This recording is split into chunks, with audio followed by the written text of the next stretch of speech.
playing cards even. Anyway, today we're going to look at the 50s, just kind of recapping uh, last month's inauguration of this. Uh, I present about 4 different topics. One is what was happening at friends' homes during this decade. That was a short presentation last month because there was nothing happening at friends' homes in the 1940s, and even not much more in the 50s, as we'll see. And then I look at what's happening among local Quakers in that decade. What are some of the world events of the decade that impact Friends, or certainly wider communities? And then finally, what was happening in worldwide Quakerdom in response to some of those events, and some of the interesting things happening in worldwide Quakerdom anyway.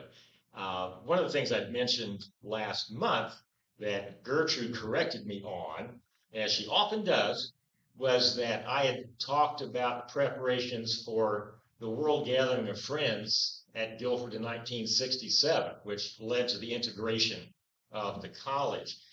And I had commented that was the 3rd World Gathering of Friends. She corrected me that was the 4th, because there was a small one that happened sometime before the big one in 37 at Swarthmore, then the big one in 52 in England, and then the 4th one at Guilford. So we'll certainly look more into that next month when we get into the 60s and the impact of that. So starting off, what was happening at friends' homes in the decade of the 50s? Well, it was in 1954 that Seth Henshaw, who at the time was the superintendent of the yearly meeting, presented to the yearly meeting sessions, after he had also presented to the permanent board, the executive committee of the yearly meeting, the need for a home for elderly friends. What he called it was a concern for the dignified care of elderly Quakers, especially of pastoral ministers who, when Quakers kind of didn't adopt a pastoral system, they just kind of evolved into a pastoral system without really thinking systematically about it. Most organized religious denominations who have ordained clergy have a system of how they're hired, how they're moved around, how you care for them, pensions, salary levels, things like that. Not Quakers, because it's just kind of gradually evolved. And as we said last month, in many Quaker meetings through the 1940s and even into the 1950s, the pastoral leadership of programmed meetings came from inside the meeting. They were volunteer members of the meeting who brought a prepared message, but they weren't compensated. Aunt Lizzie White, back in Perquimans, or Pasquotank and Perquimans counties, served for about 50 years at the upriver meeting without ever drawing a salary. And it was lucky if she even got expenses paid for driving around taking care of the shut-ins. And that was kind of the model for a lot of meetings. This was a voluntary sort of ministry.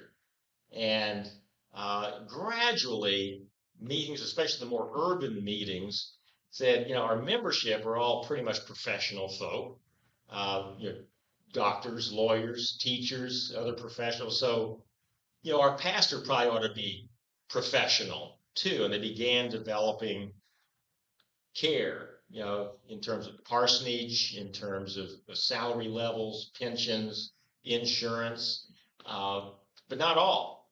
And as Seth Henshaw traveled around the yearly meeting, he recognized that many of these very poorly paid, actually the superintendent of my home yearly meeting, Western yearly meeting, Bob Garrison, once said, it's not that Quakers don't believe in the paid ministry.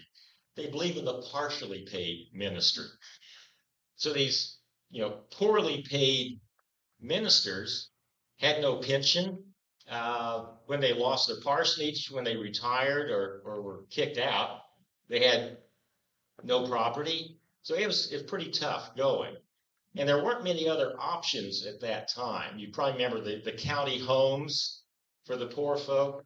there weren't well springs and friends' homes and river landings at the time. So he brought this concern to the yearly meeting, and I don't know if he was inspired by what British Friends had done, more than a century before, but when some of the graduates of the Quaker schools in York went back for Old Scholars Day, uh, they recognized that some of their beloved teachers had gone into poverty because they hadn't been cared for either as poorly paid teachers.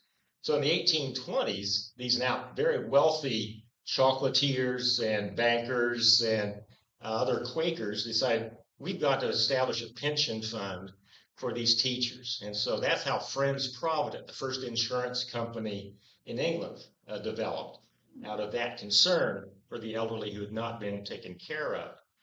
But anyway, Seth had this vision and presented it at the annual sessions. And being good Quakers, they appointed a committee. So the permanent board, the executive committee, took this concern and appointed a committee to explore the possibility of a retirement community or a place to care, that offer the dignified care for elderly Quakers, especially pastors. And that first committee consisted of Horace Hayworth or Hallworth? Anybody know? Was it Hallworth or Hayworth? Horace. Depends on which paper. Yeah, so I don't know.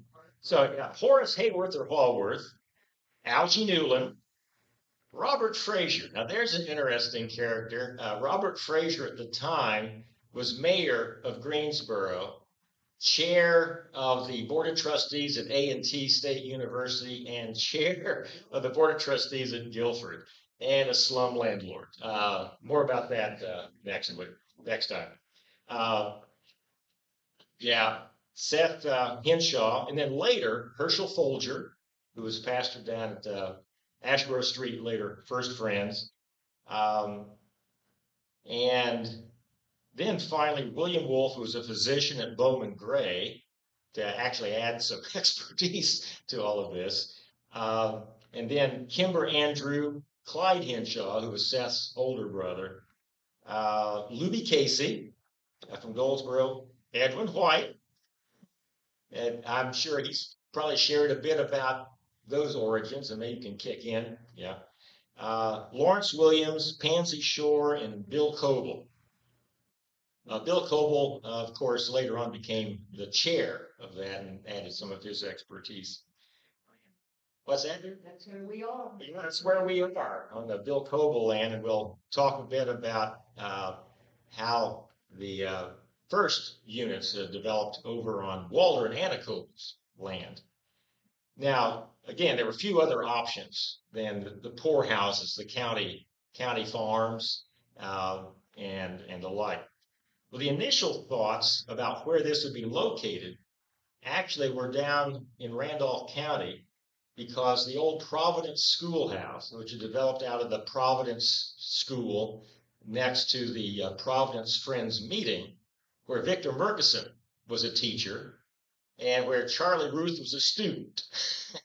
And that old Quaker Academy is gone, but across the road from it, and across the road from the old Providence Meeting House, is still the teacherage, where the teachers lived and taught there. You can still see kind of an indent in the land right next to the Providence Meeting House where the old academy stood, then followed by the public school. And it had been abandoned. And that was one of the first suggestions. Well, why don't we take the old Providence public school, renovate it, and use that as a old person's home? Well, there are a few problems that were recognized with that. Number one, this is in rural Randolph County, not next to things like a college or a town, public services, things like that. And it was going to cost a lot to renovate that old school building. So that was put aside pretty quickly. The first financial contribution, and Elwood can kick in on this, the first financial contribution to developing this home for the elderly Quakers was from the sale of the Rich Square Meeting House And can you say more about? Yeah. I don't know the argument, but Yeah. I'm aware. Yeah. This is in Northampton County, near Woodland.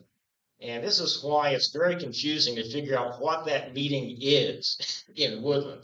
It's Rich Square Monthly Meeting in the Cedar Grove Meeting House in Woodland. Those of us who visited there in September, remember that lovely, lovely place. It's known by three different names in violation of Quaker simplicity. But the old Rich Square meeting became a programmed pastoral meeting. The Cedar Grove Meeting House in Woodland remained unprogrammed after the split in 1904. And gradually, the program meeting died out. And when they sold that meeting house, the proceeds went into a fund, to start planning for Friends Homes. But the name remains Rich Square Monthly Meeting in the Cedar Grove Meeting House in Woodland in Northampton. The incorporation of Friends Homes happened in 1958. So they got the incorporation papers by 1958. There's another 10 years, as we'll see next month, before the first units went up. Now, the question of the location, now again, we talked about how one of the initial thoughts was Providence community. But the question was settled in 1959 when New Garden Friends offered 2.5 acres. And that's probably the woods where Charlie was trying to repair the boardwalk the other day. You've been along the boardwalk recently. It's take your life in your hands. But New Garden Friends offered 2.5 acres, and what I'm not clear on is whether they gave it or leased it. Now, any of you know? I've heard both. So maybe we can find someone who can solve that mystery. Then 3 1/3 acres were purchased from Walter and Anna Coble, whose dairy barn had burned down in 53. So the dairy operation ceased, and they were developing that old farm. I think it was in the 50s when Ridgecrest and Woodbrook and that Arcadia development began.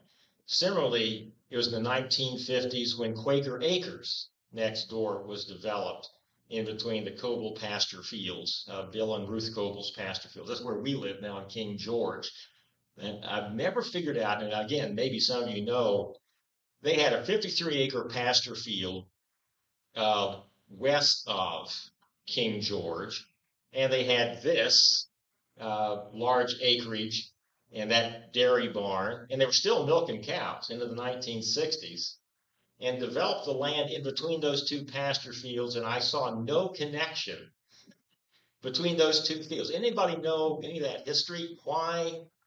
And the next parcel beyond that was Henry White, my father's cousin, Yeah. who raised goats and was a postmaster along with Walter. Really? Really? And he's not developed till later. It's I forget the name of that. Stagecoach area, I think. Well, Stagecoach. This is beyond Quaker Acres. Okay, yeah. And beyond that was the Woman's College Farm. And next to that were the Lindley Nurseries, Lindley Field, eventually PTI. South of that, where the tank farm is now, is the Motzinger Farm. Some of you may remember Mary Evans. She has childhood memories of riding on the tractor with her father, where the tank farm is now. And then Cummings Dairy all over the place, and Knight's Dairy. So all this was dairy land. And a lot of Guilford students put, pocket money, baling hay and milking cows for farmers all around them. I remember talking to one old scholar at Guilford College who had earned pocket money baling hay for the Hodgin family who farmed what's now Brassfield Shopping Center. Elwood, you ever earn pocket money farming? He was done with farming when he left Woodland. Yeah. So anyway, bit by bit, this is coming together. They've got the first financial contribution. They've gotten incorporated. They've got the land. and they're next to a college, next to the town, or in the town of Guilford College.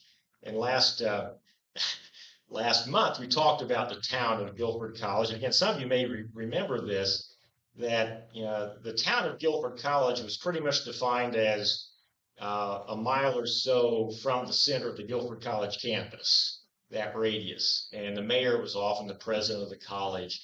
And there were certain laws that pertain to the fact that the center of that was a Quaker college. One of them being you couldn't sell alcohol within a mile of the Guilford College campus.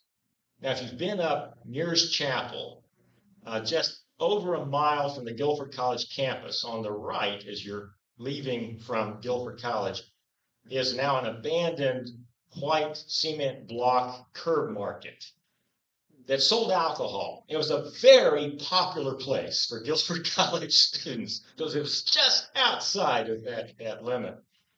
But it wasn't until the late 1960s that it was incorporated, annexed into Greensboro. So it was the town of Guilford College at the time. So the home for the elderly would have access to those sorts of services. Well, again, the Coble Farm eventually became fully available for the development. We'll cover that next decade. So what's going on with local Quakers at this time while all this is percolating? Well, again, it was still largely rural. The one Quaker meeting in this area was New Garden Friends. Friendship hadn't developed until the 1960s. We'll talk about that next decade. An outgrowth both of the Fourth World Gathering of Friends and the Vietnam War. Friendship began in the Moon Room, I believe it was, of Dana Auditorium. It wasn't until the mid-1950s that first Friends came out this direction. We'll talk about that in a moment. So New Garden was the Friends meeting here. So it was essentially kind of a community church because it was the place of worship in the community. And New Garden meeting was still in the old yearly meeting house, the 1912 yearly meeting house, that's now New Garden Hall on campus. So that four-columned Protestant-looking church building on campus was New Garden Meeting, and served New Garden Meeting and the yearly meeting until the early 1960s. Again, we'll cover this next month. But when Dana Auditorium was built, that made Memorial Hall redundant, and we'll talk about what happened there as Bob Kaufman helped clean up bricks. And New Garden Meeting House was no longer used for the yearly meeting. They went over to Dana Auditorium, and the monthly meeting then built a new place across the New Garden Road. I think when Charles Thomas was pastor, I think. But we'll talk about that then. So, who was it? Aldine Pitts? Okay. So again, still largely rural, surrounded by dairy farms. And beginning in the mid-1950s, especially after what we'll talk about in a moment, was the civil rights movement, integration, Brown versus Board of Education decision by the Supreme Court. There's a lot of concern about integration, segregation, all of that question. And in the meantime, the demographics downtown Greensboro are beginning to change. The kind of elite section of Greensboro had been along Old Ashboro Street. And, large churches, Baptist, Quaker, other churches, mansions were built along there. And that was gradually becoming a black neighborhood. And so white flight occurs. And I once had my American Religious History class at Guilford do a little survey. How many churches are between downtown Greensboro and Guilford College along West Friendly? And it's not just churches, but synagogues. And if you allow for some space on either side, you had about 22 churches, synagogues out west. That was white flight. And Ashboro Street Meeting left their large meeting house, which is still standing there. Some non-denominational church has it now. Came out and built First Friends in around 1955. Baptist Church did the same thing. And again, if you take a look on either side of Friendly as you drive down to Greensboro, there's a church on every corner.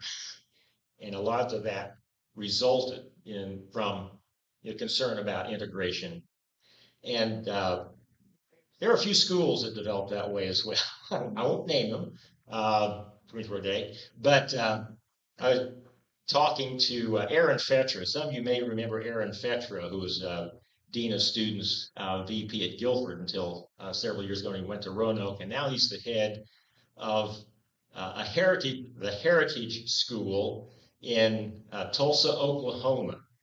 And he said he's not ready yet in his second year as head of that school to take on the fact that they originated as a white flight school. It was, and a lot of those schools, those Christian schools, were created, because of integration. We'll talk some more about that soon. So local Friends were pretty much assimilated by this time, assimilated into the surrounding community. It assimilated in large part into the kind of Protestant mainstream. Friendship Meeting hadn't developed yet as an alternative, unprogrammed meeting. And you take a look at the meeting houses built during the 1950s, and you'll see that assimilation pretty clearly. When First Friends was built, that looks like just about any church without a steeple built in that time. Look at High Point. I remember the first time I saw the High Point Friends meeting, I came down for a 1964 National Quaker Youth Conference sponsored by 5 Years Meeting, Friends United meeting. And it was held at Guilford College. And I remember a field trip, a long, long field trip in my mind, out through some narrow road flanked by pine trees to Deep River. This little rural meeting out in the middle of nowhere, and visited there. And then we went on to High Point. I had never seen a Quaker meeting house like that. Not only did it have this huge meeting house in the center, there was a chapel off to the side. And there were like chandeliers and this fellowship hall like I'd never seen before. I mean, this was kind of wealthy, High Point furniture, textile, Quaker money built on the back of the country club. I mean, it was just really quite something to witness. And that is recreated, throughout pastoral Quakerdom. Yeah, sure. Notice Dana Auditorium and the Baptist Church on Friendly, same architect, same decade. Really? Yeah. Go inside and it feels like you're in Dana. Yeah.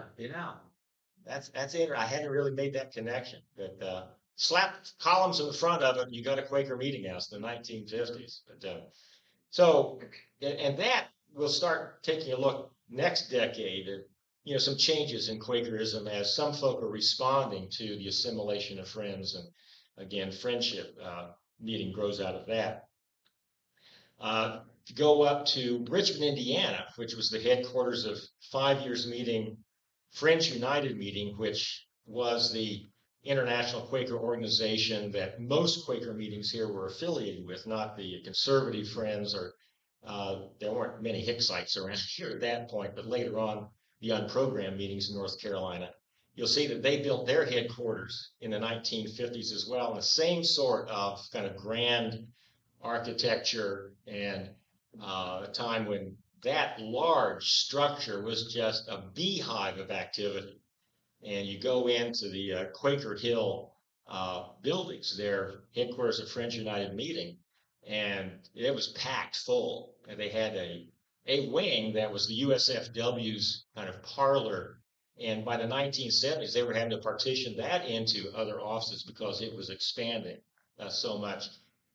Sadly, you go up there now and you can hear your footsteps in the empty hallways. They have minimal staff there.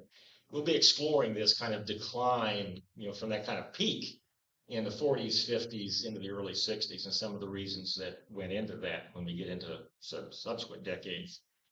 Now, at this time, Bill and Ruth Coble, still have a dairy farm. They've got 40 stanchions.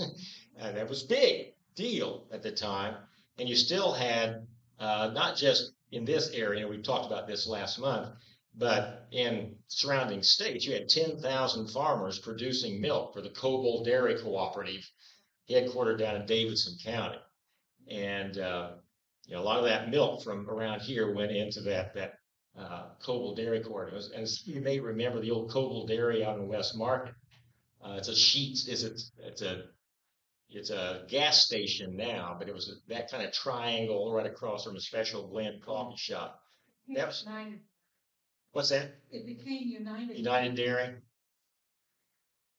Yeah, and they were still operating into the early 1990s. But I remember Jack Kirk, when he was pastor at New Garden, I think between 68 and 72, somewhere in there, he could count 27 operating dairy farms between Greensboro and High Point. And of course, there's not a one of them now. And I think maybe only 5 in the entire county. And one of those is Quaker, down at Center Friends, the Coltrane Dairy. And each of those dairies has had to survive by figuring out a niche. The Coltrane's just gone big. They've got 700, 800 head, all computerized. All the cows have chips in them, and it's pretty amazing. And of course, the Bowman Dairy out in Julian have make their own ice cream and yogurt, and you can go out there and have hay rides and pretend to milk a cow, all of that. And they milk their cows. They don't, but there are other places that milk cows round the clock in 3 shifts. And most of it Hispanic labor, migrant labor. The Teague Dairy specializes in organics out in Gibsonville. So each of them has a little niche in order to survive. But it's tough sledding. So that's kind of what's going on with local Quakers architecturally and religiously. But there were some interesting things that Quakers were getting involved in personally at the time. One of the major ones was this Supreme Court decision in 1954, Brown versus Board of Education, mandated that public schools are to integrate. Now, you know what some of the Virginia school systems did? They just shut down rather than integrate. But several Quakers here, I think about 3 dozen Quakers, signed a letter that they sent to the school board saying, we hope you'll follow the law, and we'll support you in following the law. It was mostly New Garden folk, Guilford College folk, a few others in the Quaker community. And I want to read Seth Henshaw's description of that because it's quite poignant, especially on February 1st. We're observing the anniversary of the sit-ins down at the Woolworth, that many years before, Quakers here were involved in efforts to support integration of the public schools. So this letter, as Seth describes it, very mild, is sent off to the school board, and the paper splashes this on the front page the next day. And as Seth said, we weren't anticipating the furor that erupted. So let me read from Seth's autobiography. As the issue of integration in local schools became the focus of attention, some friends of the New Garden community formulated a statement to be presented to the local school board. It was a very mild communication, hardly in the nature of a petition. The signers merely indicated their willingness to abide by the law of the land and stated their support of the school board in complying with the requirements of the law relative to integration in the public schools. Mary Edith and I signed the document, hardly expecting the furor which followed. Next day, the Greensboro Daily News used the story as the lead article on the front page. One of the reporters came to the yearly meeting office for an interview. You know where the yearly meeting office was? That house next to New Gardens parsonage. It's no longer there. Uh, there's a whole other story about Seth and Mary Edith and their children living in that house, which is also the office of the yearly meeting. And the kids had to listen into all those boring committee meetings, which are down in the living room before they built the annex, for that. And then eventually they moved out to Ridgecrest in the parsonage, well, kind of the parsonage for the superintendent. But anyway, one of the reporters came to the yearly meeting office for an interview. I told him that I had no statement to make for the press, but that if he wished to discuss the issue, I should be glad to talk with him personally. He agreed to a conversation on that basis, and we talked for nearly an hour. As it turned out, he agreed that our statement to the school board was an expression of good citizenship with which he was in accord. And an understatement of all time, not everyone in the community was in agreement. And some of you know the story. There was dynamite was set off, and there was there were. I think Joe Poole says she recalls armed people circling their house on Foxwood. I think a cross was burned in front of the judge's house, I believe it was. But it was noisy. One woman called to talk at great length, condemning those of us who were, quote, trying to destroy the school which they had worked so hard to build up, end quote. In the midst of the tirade, I can just see Seth doing this. In the midst of the tirade, family members gathered around, and I held the phone out for everyone to hear. During this period, a small group of black students from North Carolina A&T University seated themselves at the lunch counter at Woolworths and asked to be served. And again, this is the anniversary of that. This incident made headlines across the country. We heard it discussed many times during the months following. It was not always easy for me to know just how much responsibility I had for dealing with racial tensions. To what extent was I in a position to promote my personal concepts as the Quaker ideal?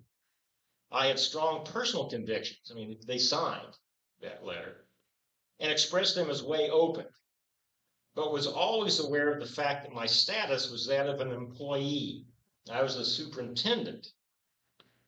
I was an executive with responsibility, but without authority. A Quaker anomaly of our leadership.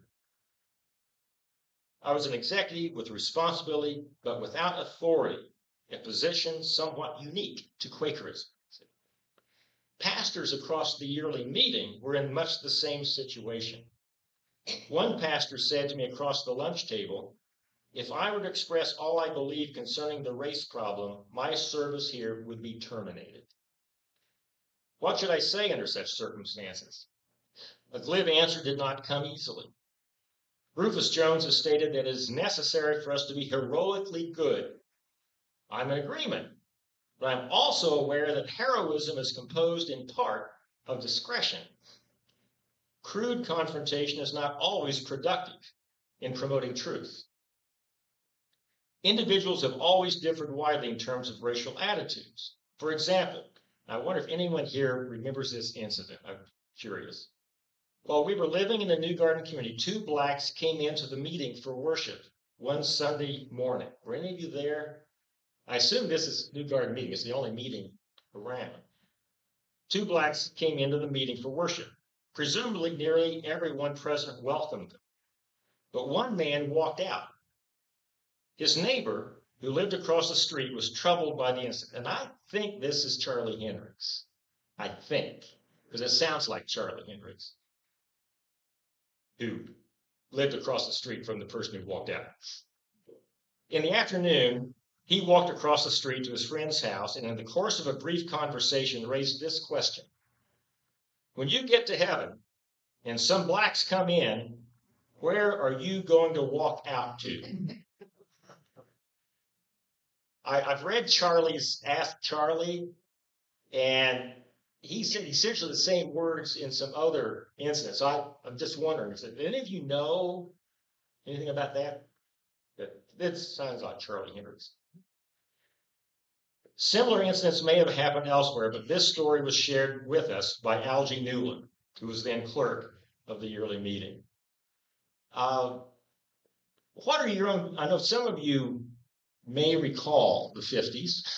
What are your memories of that time? I've heard a number of stories of how the community responded to that letter to the school board in the article in the paper. I understand that the Friendly Tire store used to be the Mackey Furniture store, and they lost most of their customers because they had signed the letter. Some of the people downtown who didn't work for Guilford or Quakers lost their jobs, lost their customers, and had to move. What are some of your memories of that time? You were too young. This is a while back. Yeah, yeah. They lived just down here. Yeah, just off right here. Yeah, yeah. There was a lot of threats of violence. I remember David Fagan said he remembers hearing, explosions that night. Uh, remembers and Joe Poole remembers the armed white supremacists, circling their house because the Newlands had signed it. Yeah. That's, Yeah. good for my time here to discuss. I suspect that offended Charlie Hibbert lived in home county. And Okay. across the street, what they said about across the street. Ah, okay. Yeah. I mean, I know that when. Yeah, here's an English hall, wasn't it? Yeah. Living in Archdale and then in English Hall. Right. I think he might have lived up there. So there's a picture, I think. Okay. It says like that story where it did Charlie. Okay. Yeah, it'd be interesting to know who that was, but yeah. Where are you going to walk out to? And I've heard that, and some of you, may know this story, but evidently during the Fourth World gathering of friends, there were Kenyan Quakers who went into some meetings for worship and ushered them out. I understand that may have happened down at First Friends, and Herschel Folger, I think, was pastor at the time, was just absolutely devastated by that. But, and if you know, can you confirm that one? But that's a story I've heard as well. And it's again, race issue among friends is complicated. If you've ever read "Fit for Freedom, Not for Friendship" about that history, I was talking with John Porter when he was superintendent of the yearly meeting. And it was not that long ago, maybe in the early 2000s, and I had shared that story. Wanted to know if he could confirm or deny, that fact from the 1967 gathering. He says, well, I can't on that, but I know meetings in the year meeting now who would not be open to having blacks attend. So it's an ongoing, interesting issue. Well, in the 50s, Guilford was not integrated. Yeah, yeah. We'll talk about that next decade. And there are people here who know that one personally. So expect some firsthand accounts. And I remember up in Indiana, up there in the enlightened north, it was totally segregated. In Kokomo, Indiana, the road that divided the black from the white section of Kokomo was Apperson Way, and it was known colloquially as African Way, because the blacks lived on the other side. And I still remember signs in store windows, who was welcome and who wasn't welcome. Again, and in my home meeting, which had been in the 1800s, the center of Indiana Underground Railroad activity, at least in one of the three routes that went through. If you see any map of the Underground Railroad in Indiana in the 1800s, the major route through the center of Indiana went right through my hometown, Brucheville, New London. And we reveled in the stories of Underground Railroad activity and would not allow blacks in our meeting. I mean, it was just, I know we struggle to figure out in the Jim Crow South, how could these things happen? Well, it happened elsewhere too. And people accommodated. I mean, it was the way things were. And some people questioned it, other people didn't. And people who questioned it, had mailboxes blown up and crosses, burned in the front. front yard. So it was tough sledding. One of the other interesting things happening at this time, uh, as we get into world events that impacted Quakers, and I know some of you can remember this as well, even though you were young whippersnappers, is the Red Scare. Uh, Early 1950s was this deep fear of communism, deep fear of the Red Menace, of the Soviet Union, and of course of Stalin, and of course, the build-up eventually to stopping communism in Southeast Asia, which we'll get into next decade. I still remember an uncle of mine who was a conscientious objector during World War II, who by the 1960s literally told me once, we've got to kill the commies for Christ. Got to kill the commies for Christ. Well, early 1950s, you got McCarthyism on top of all of this. Senator McCarthy and how many of you remember HUAC, the House Un-American Activities Committee? How many of you remember the most active member of that committee in 1950? One dies. Richard Nixon. Richard Nixon, a little Quaker boy from East Whittier Meeting, California, who had made his political career by running against Helen Gahagan Douglas and accusing her of communist sympathies, which was total fabrication. He was the George Santos of his era. But he won. And 1948, there's a little kerfuffle involving Alger Hiss. He's accused of communist sympathies, of having been a spy, having purloined sensitive information, and this goes before the House Un-American Activities Committee. 1950, Richard Nixon really grabs hold of this, and Whittaker Chambers gets involved. So Alger Hiss, Whittaker Chambers, who's testifying against Alger Hiss, and Richard Nixon. 3 Quakers. Alger Hiss had worked for the American Friends Service Committee on various committees, personal friend of Clarence Pickett's, who went to bat for him in some of these hearings. His family were members of 20th Street Meeting in New York. Whittaker Chambers was a member of Pipe Creek Meeting in Baltimore yearly meeting. Richard Nixon, member of East Whittier. Somewhat interesting. This was a key historical event that these Quakers were involved with.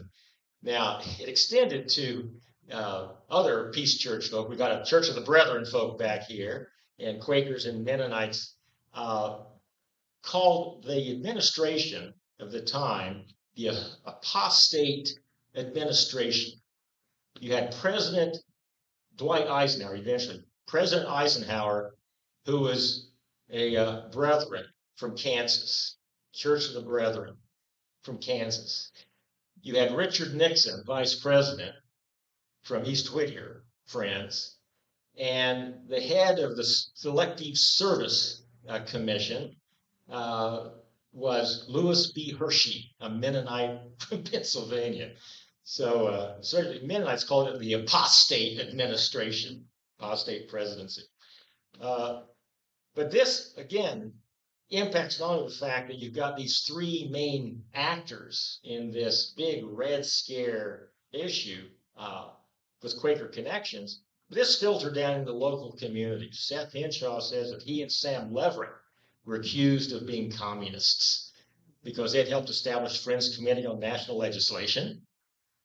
Sam Levering was part of the World Federalist organization and helped organize these annual meetings down at Black Mountain about kind of world federalism out of his own peace commitments.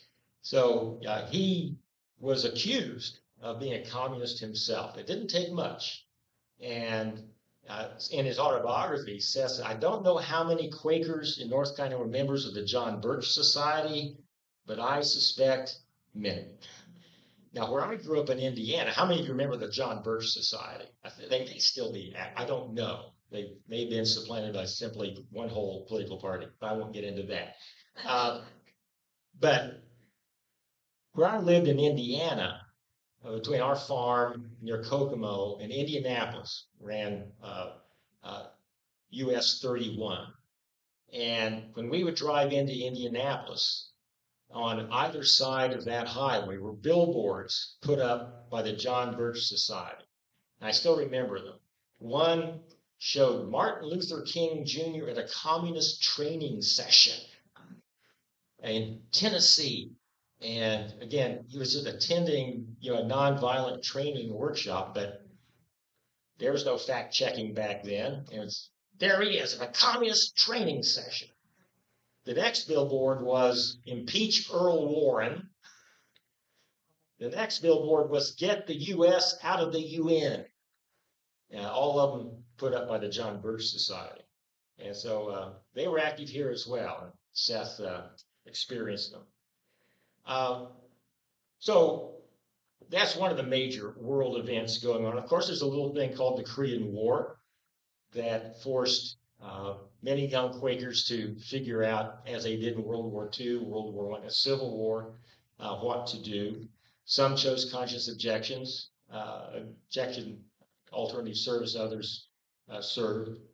And I think it's estimated by some Quaker historians that throughout the 20th century, as Quakers assimilated, the vast majority of Quaker men of military age served in one way or another in the military, either as non-combatant, medics or 1AOs, but it was the minority who were 1Os, who were conscious objectors and did alternative service.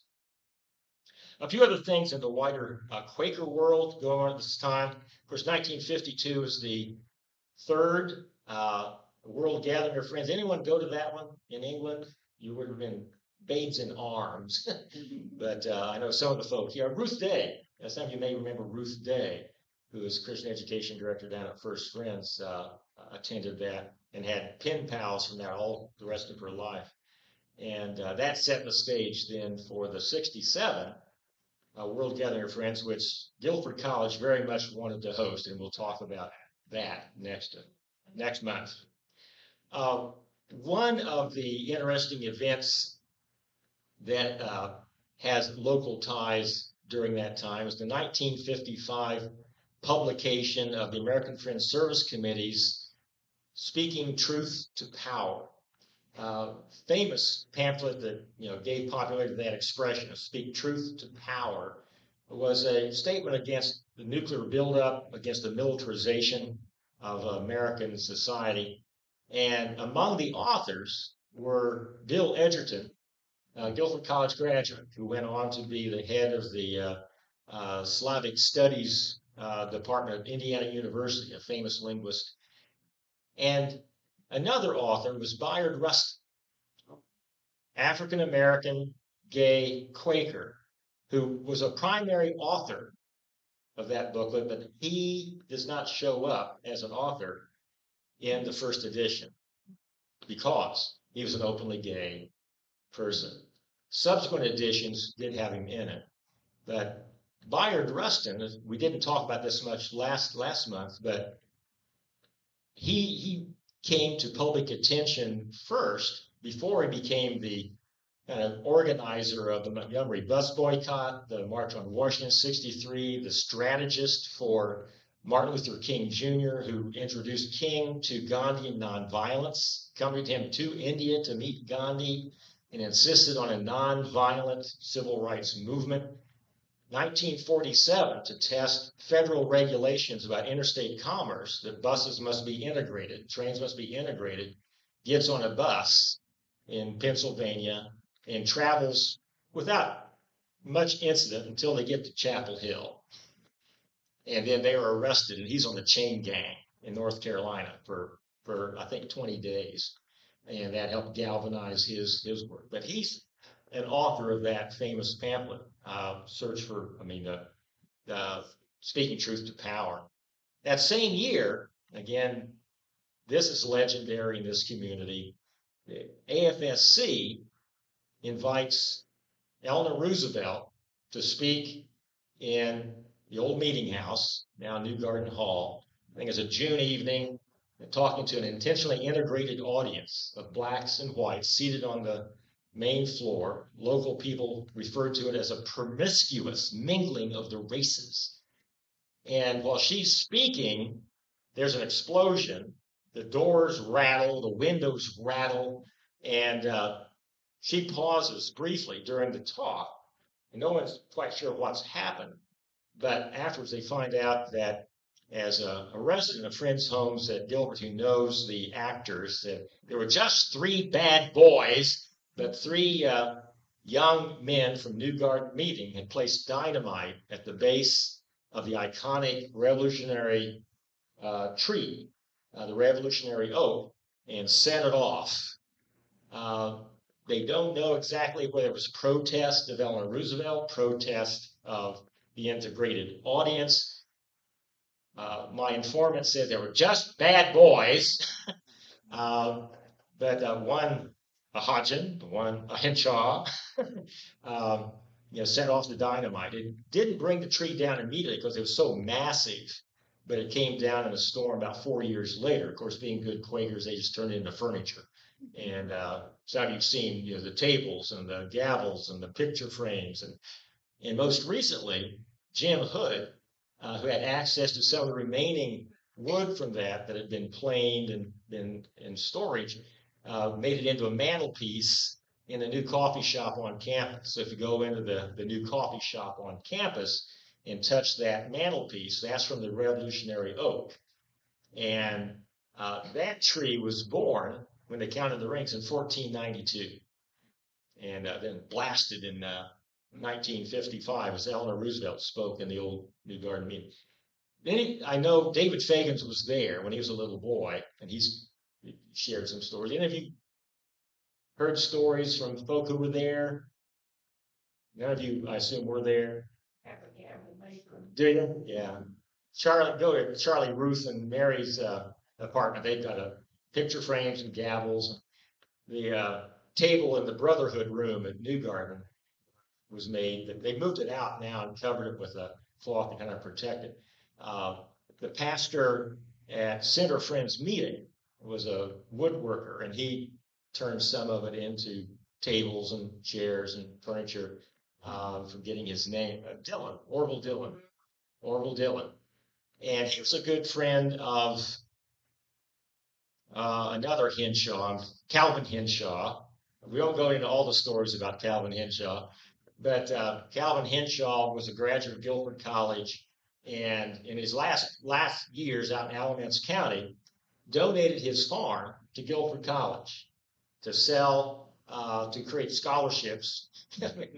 And I think this is, since his death, I think they've had lawyers rearrange this, but the scholarships were to go to young people from Western Quarterly Meeting who attended Guilford College.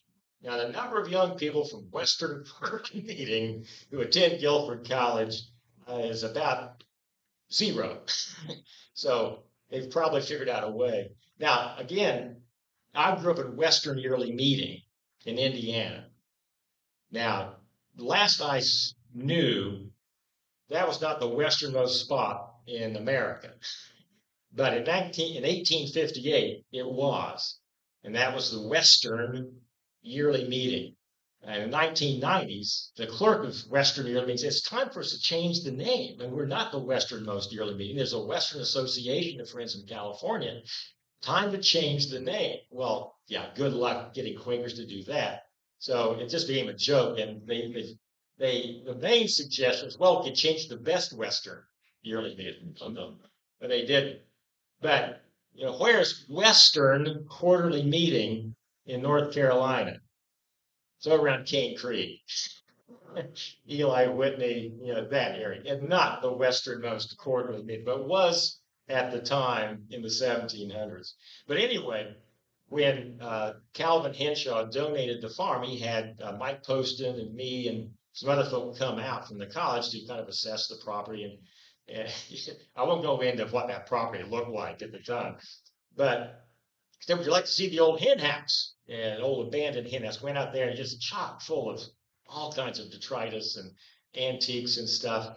And often, according, he said, you might be interested in this. There's a stack of milled lumber in this corner, all from that tree, because he was a friend of Orville Dillon, and Orville, couldn't get around to making furniture out of all of it, so we just gave it to Calvin. So Guilford inherited that as well, and that's now stacked in the barn at the Guilford farm. So could be turned into something else.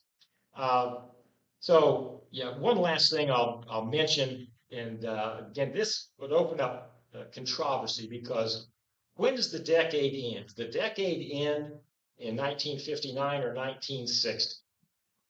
There are those who believe that 1960 is part of the decade of the 50s. Others say no, it's the beginning of the 60s. But I will mention that, of course, February 1, 1960 was the sit-ins, then at Woolworths.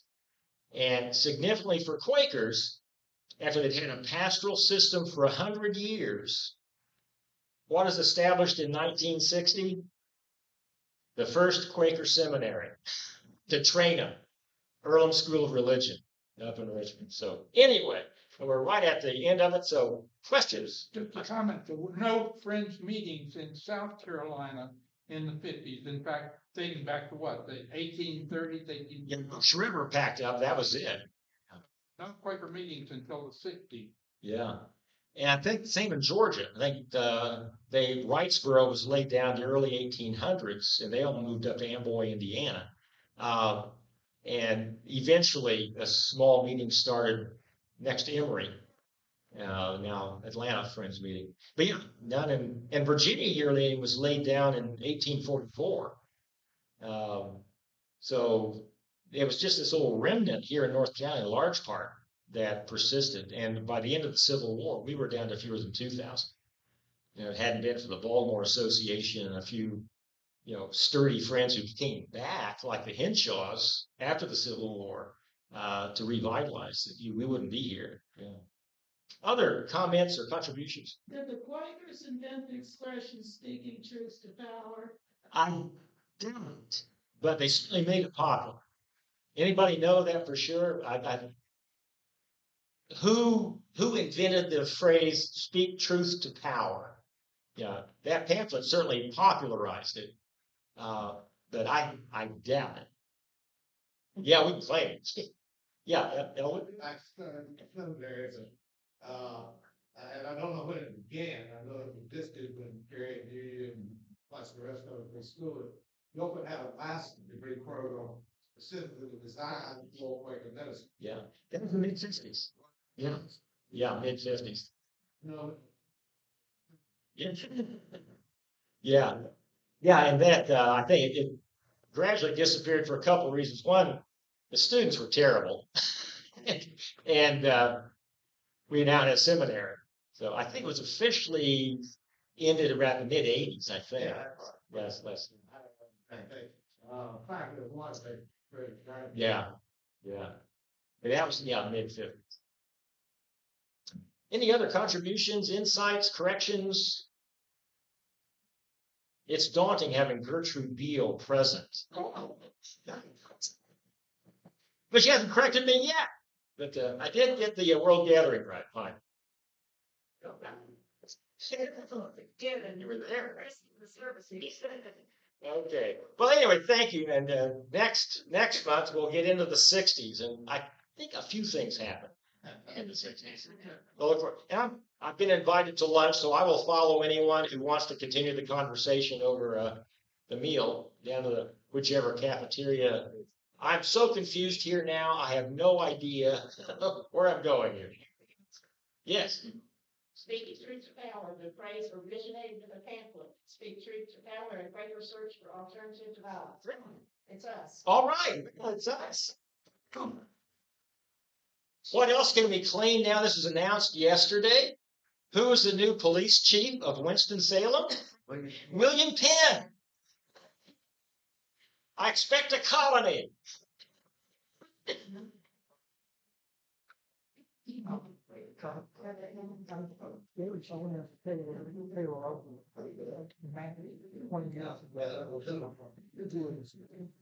Oh, okay. All volunteer.